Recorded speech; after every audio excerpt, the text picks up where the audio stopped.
Hello friends, मेरा नाम धीरज वर्मा और आज का मेरा टॉपिक है कि अभी जो आपका 12th का रिजल्ट आया है उसमें कुछ बच्चों के कम मार्क्स आए होंगे या कुछ फेल हो गए होंगे। लेकिन हमारी सोसाइटी में क्या है ना कि 60%, 50%, 40% इन बच्चों को फेल की तरह ही ट्रीट किया जाता है। उनके फ्रेंड्स, उनके रिलेटिव्स ऐसे ट्रीट करते हैं जैसे इन्होंने पता नहीं कौन सा बड़ा पाप कर दिया ना। आपके पेरेंट्स खुद भी आपको इस तरह से ट्रीट कर रहे होंगे कि जैसे पता नहीं आपका करियर बर्बाद हो चुका होगा। तो मेरा सिंपल सा बस ये कहना है सॉरी कि इतना प्रेशर मत लो यार। इतना प्रेशर है ना, मतलब मैं रिलेटिव से ही बोलूंगा कि यार अगर आपको पता चल गया कि इस बच्चे के कम मार्क्स है तो बार बार उसको कॉल करके क्यों प्रेशर देना है कि यार अच्छा तेरे इतने आए अब तो तू कुछ कर नहीं पाएगा। पेरेंट्स भी इतना प्रेशर डाल रहे हैं यार। मतलब उस बच्चे की सिचुएशन समझो कि एक तो उसके कम मार्क्स आए हैं, ऊपर से आप इतना प्रेशर डाल रहे हो। अभी जो कम मार्क्स आए हैं ना किसी बच्चे के, तो उसका सिंपल से मेरे को 2 रीजन समझ में आते हैं। 2 कैटेगरी हो जाती है। पहली कैटेगरी वो जो बच्चे पढ़ने ही नहीं चाहते, मतलब इंटरेस्ट नहीं है उसका। तो इंटरेस्ट ना होने के 2 रीजन होते हैं। पहला रीजन तो ये कि उस बच्चे का स्टडी में इंटरेस्ट नहीं था लेकिन उसका किसी स्पोर्ट्स में बहुत इंटरेस्ट है, तो वो पूरा दिन स्पोर्ट्स की प्रैक्टिस करता है यार। वो नेशनल लेवल पे या रणजी ट्रॉफी के लिए या स्टेट लेवल, डिस्ट्रिक्ट लेवल पे खेल रहा है, तो उसका फोकस वहां पे है। उसको स्टडी से कोई लेना देना नहीं है। तेंदुलकर से कौन पूछता है आज की उसके 10th में कितने मार्क्स आए थे, कितने नहीं आए थे। तो अगर उसका कम मार्क्स आ भी गए तो कोई फर्क नहीं पड़ेगा उसके करियर पे। दूसरे बच्चे वो हैं जो पढ़ना इसलिए नहीं चाहते क्योंकि वो गलत सोसाइटी में फंसे हुए हैं। नशा करना, प्यार मोहब्बत बड़ी जल्दी होता है आजकल के बच्चों को, तो उसमें फंस जाना, ठीक है। तो दोस्ती यारी के चक्कर में लड़ाई झगड़े करते घूम रहे हैं, आवारागर्दी कर रहे हैं, तो वो बच्चे गलत ट्रैक पे मेरे हिसाब से ना। उन बच्चों को अपना करियर, अपना फोकस चूज कर लेना चाहिए कि मेरे को क्या करना है, क्या नहीं करना है।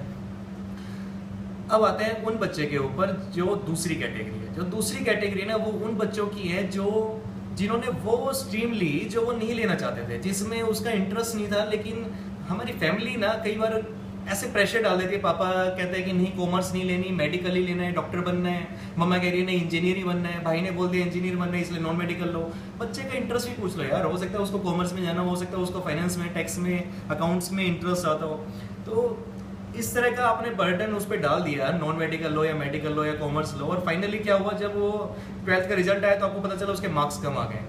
अब मार्क्स कम आने पे मेरे को समझ में नहीं आता कि बच्चे की गलती है कि उस पेरेंट्स की गलती है जिन्होंने फोर्सफुली जबरदस्ती उसको प्रेशर डाल डाल के वो डलवा दिया, क्योंकि उनके बाकी फ्रेंड्स के बच्चों ने या रिलेटिव्स के बच्चों ने नॉन मेडिकल लिए इसलिए वो दिलवा दी, या मेडिकल लिए इसलिए वो दिलवा दी अपने बच्चे को भी, सिर्फ एक मार्क दिखाने के लिए। या आपकी नज़र में मेडिकल वाला बहुत इंटेलिजेंट हो जाता है, पता नहीं उसका करियर कौन सा बन जाता है। ऐसा मत सोचो यार। उस बच्चे का देखो आपकी वजह से आज उसके मार्क्स कम आ गए। अगर आपने उसको वही दिलवाया होता जिसके अंदर उसका इंटरेस्ट है तो शायद उसके बहुत अच्छे मार्क्स होते।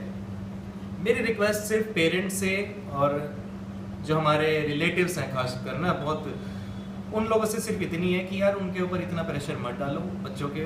उनकी समझो कि वो क्या करना चाहते हैं, उसके ऊपर फोकस करो कि जो वो करना चाहते हैं उनको वो करने दो। हो सकता है कि अगर ऐसे ही होता ना, और बच्चों से भी मैं ये बोलूँगा कि भाई अगर तुम्हारे एक सब्जेक्ट में कम मार्क्स आ गए या आपके इधर 60% भी आ गए तो आपका कोई करियर बर्बाद नहीं हुआ है। और जो बच्चे फेल ही हो गए तो मैं उनसे भी कहूँगा तुम्हारा कोई करियर बर्बाद नहीं हुआ है। रीज़न बिहाइंड कि भाई थॉमस एडिसन सब बच्चे जानते हो आप लोग कि कौन था। अगर वो भी एक बार फेल होने की वजह से अपना ड्रीम छोड़ देता था ना तो आप बल्ब बनने पता नहीं कितना टाइम लग जाता। 10,000 मोर देन 10,000 टाइम्स फेल हुआ है वो, और आप तो अभी जैसे एक बार में ही कम मार्क्स आए हैं और एक बार कम हो गए, तो इस रीजन से ही सोचे हमारा तो करियर बर्बाद हो गया। अपने उस ड्रीम पे फोकस करो कि तुम्हें क्या बनना है। हो सकता है कि वो इस स्टडी से, एकेडमिकली से बहुत डिफरेंट हो, तो उस पर फोकस करें और अपने अंदर ना वो स्ट्रेंथ ले आओ कि ये जो रिलेटिव्स आज मेरे को बोल रहे हैं ना कि तेरे कम मार्क्स आए, और जो मेरे फ्रेंड्स मेरा मजाक उड़ा रहे हैं, इन्हीं लोगों से ताली बजवानी एक दिन। और वो कैसे, मैं वो करके दिखाऊंगा जो मैं, जिसमें अंदर मैं बेस्ट हूँ, जो मेरा मन करता है। अगर हम वही करेंगे ना जिसमें मैं खुद बेस्ट है हम लोग, तो देखना आप उसमें पूरी डेडिकेशन से जब आप काम करोगे ना तो आप अचीव कर लोगे। और उस दिन वही ये लोग ना ताली बजा रहे होंगे आपके लिए। लोगों के थॉट्स, लोगों के नजरिया बिल्कुल चेंज हो जाता है आपकी सिचुएशन के अकॉर्डिंग। अगर आपकी सिचुएशन अच्छी है ना तो वही लोग आपके बारे में अच्छा बोल रहे होंगे। जैसे ही आपका टाइम थोड़ा सा बुरा आ जाता है तो उन लोगों के नजरिए बिल्कुल आपके लिए बिल्कुल, तो उनके थॉट्स जो है चेंज हो जाते हैं। तो अपना अंदर वो लेके आओ। और लोग सोचते हैं यार सर कहाँ से इतनी इंस्पिरेशन लेके आऊँ, कहाँ से इतने मोटिवेट हो जाऊँ। तो मेरा सिंपल सी एक ट्रिक है, घर में अपने रूम में जाना और अपने मिरर के सामने खड़े हो जाना और आंखों में आके डाल के बोलना कि यार तू नहीं कर सकता ये काम। देखना तुम्हारे जो रिफ्लेक्शन है ना वही तुम्हें रिप्लाई कर देगा कि हाँ यार मैं कर सकता हूँ ना, मैं किसी से कम हूँ क्या। अपने अंदर वो पावर लेके आओ ना अंदर से, मैं करके दिखाऊंगा। कोई छोड़ दो ये सब कि 60% आए हैं तो अब क्या करूंगा। कॉलेज में रेगुलर में एडमिशन नहीं मिलेगा, एसओएल में है ओपन आपके लिए। एसयूएल के साथ साथ आप वो कोर्स भी कर सकते हो जिसके अंदर आपका इंटरेस्ट है, तो फिर उसमें वो अचीव करके दिखाओ कि हाँ यार मैं बस सब ताली बजा रहे हो, खुश हो रहे हो कि यार यहाँ तक इस लड़के ने क्या करके दिखा दिया। मैं एग्जांपल देता हूँ, मेरी एक बेस्ट फ्रेंड थी, जब मैं सीए स्टार्ट की थी मैंने सीपीटी में, उसका सीपीटी फेल हो गया, first attempt fail, second attempt fail. उसका रीजन क्या था कि वो इतनी इंटेलिजेंट होने के बाद भी लेकिन उसका सीए में कोई इंटरेस्ट नहीं था, वो एक्चुअली कंप्यूटर लाइन में आगे जाना चाहती थी, सॉफ्टवेयर इंजीनियर बनना चाहती थी। तो उसके अपने पापा से बोला है, उसके पापा ने जबरदस्ती उसको सीपीटी करवा दिया था। उसके पापा को बोला कि यार मेरे को ये नहीं करना, मेरे को चेंज करना है, बीसीए करनी है। तो फाइनली उसने बीसीए में एडमिशन लिया और यू वॉन्ट बिलीव कि वो लड़की बीसीए में यूनिवर्सिटी टॉप कर गई और उसने अपने मास्टर्स के अंदर कॉलेज के अंदर हाईएस्ट रैंक लेके वो क्लियर कर गई। तो वही फेलियर, वो लड़की जो फेल हुई और वही लड़की आज टॉप कर गई, मतलब क्योंकि उसने वही किया जो वो करना चाहती थी। और इसलिए मैं आप लोगों से यही बोलता हूँ कि अभी कुछ नहीं हुआ, कोई रोने की जरूरत नहीं है, कोई प्रेशर मत लो, सुसाइड तो सोचना भी मत किसी भी तरह से ना कि सुसाइड कर लो, ऐसा कुछ भी नहीं हुआ है आप लोगों के साथ यार। सॉरी। तो मेरा सिंपल सा बस आप लोगों से यही रिक्वेस्ट है कि प्लीज प्रेशर मत लेना।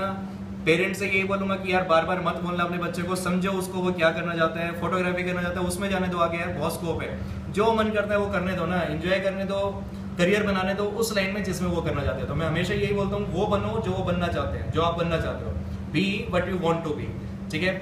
और बाकी मेरी और भी वीडियोज है जिसमें आपको और भी बहुत सारे मैसेज मिल जाएंगे इससे रिलेटेड।